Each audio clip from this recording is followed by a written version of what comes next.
Updated data from the Gun Violence Archives reveals there were 648 mass shootings in America last year. Virginia was home to 20 of those shootings, where at least 4 people were injured or killed by gunfire. Several in the Commonwealth gained nationwide attention, like the shooting at the Chesapeake Walmart that took 6 lives. The shooting outside of Chicho's on Granby Street in Norfolk that took a young journalist and her 2 friends. And the mass shooting at UVA that ended in the deaths of 3 football players. Mass shootings like those at public places seem to garner a deeper emotional national response from national media coverage than shootings in our neighborhood, which are more frequent. But why? This morning, I'm diving into the psychology and the data behind responses to mass shootings. When a Chesapeake Walmart employee shot and killed 6 of his colleagues in November, you still have a very active scene here. Our national partners from CBS and CNN, we have been pressing Walmart all day, came to our community to inform the world about the tragedy here at home.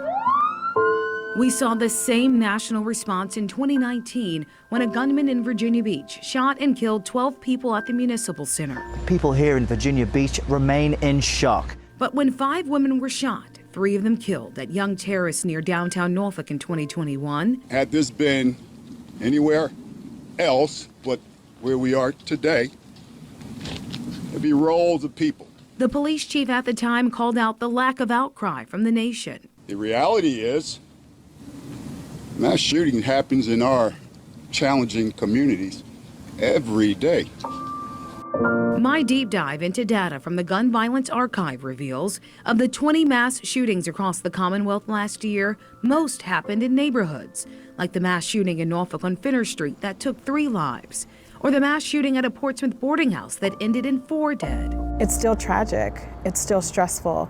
It should still be a community-based issue, right? It should still garner the same amount of attention. I talked to psychologist Dr. Christy Norwood, a specialist in PTSD. I wanted to know why we see a united sense of sadness for mass shootings in public places compared to a localized response to mass shootings in neighborhoods. When we go to Walmart, it should be safe. These are places that everyone can go, right? These are places that everyone is welcome. And so it becomes a societal problem, a societal challenge, versus neighborhoods are a little bit more concentrated. And so it can start to become more of a silos, more of an individualized problem. Dr. Norwood also suggests race and socioeconomics can play a role in the lack of broader outrage over mass shootings too. And we also know that sometimes some communities are not as valued as other communities. And so sometimes when that happens, you know, we sort of say, okay, that happens in this community, and so we don't have to worry about that. We'll let them sort of deal with it, versus globally, Walmart is a place for everyone. Whether in public places or neighborhoods, mass shootings are impacting communities across the Commonwealth. My analysis of the Gun Violence Archive reveals 37 people died in the 20 mass shootings in Virginia last year. Norfolk and the Richmond area saw the most. And Dr. Norwood says the prevalence of mass shootings can trigger trauma. Is that a part of it to us compartmentalizing how much trauma we'll take on?